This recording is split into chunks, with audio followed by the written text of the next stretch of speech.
Hi, my name is Mitchell Wilson. I've been a reenactor for about 10 years, reenacting different time periods, and I'm one of the founding members of the Central Ontario Living History Association. I think the thing that sets our group apart from a lot of other reenacting groups is, there's three things.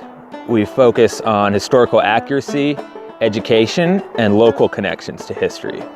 So right now I'm speaking to you from the homestead built by John Hanna, who was the first postmaster of Muskoka Falls, Ontario, and he also served and died in the American Civil War. So Hanna's story isn't really an isolated incident. There were somewhere between 15,000 and 40,000 British North Americans who fought in the American Civil War for a variety of reasons. Some of them lived in the States at the time the war broke out. Some of them crossed the border to enlist because of bounties that they were issued on joining a regiment. And some of them were British North Americans of African descent who had come to Canada fleeing slavery and then felt obligated to go back and help bring an end to the institution of slavery. And then after the war, there were also a lot of American veterans who moved to Canada and settled here, started families, and many of their descendants are still living here today.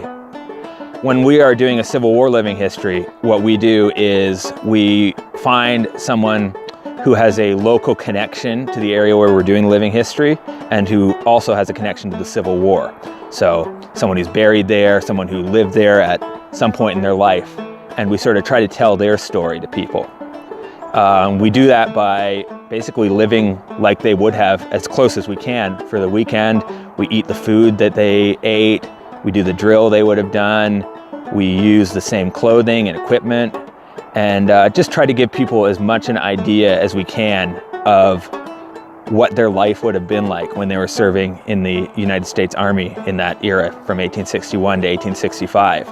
So we try not to romanticize it or give people a false idea of what it was like. And I think it's just a really interesting, exciting, dynamic way for people to learn about a part of Canadian history that's not really well known.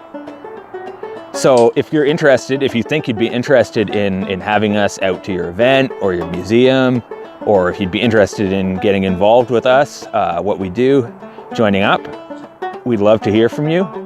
You can find us on Facebook at facebook.com/Ontario Living History, or you can email me. My email is wilsonmitchell@live.ca. That's it for now. See you around.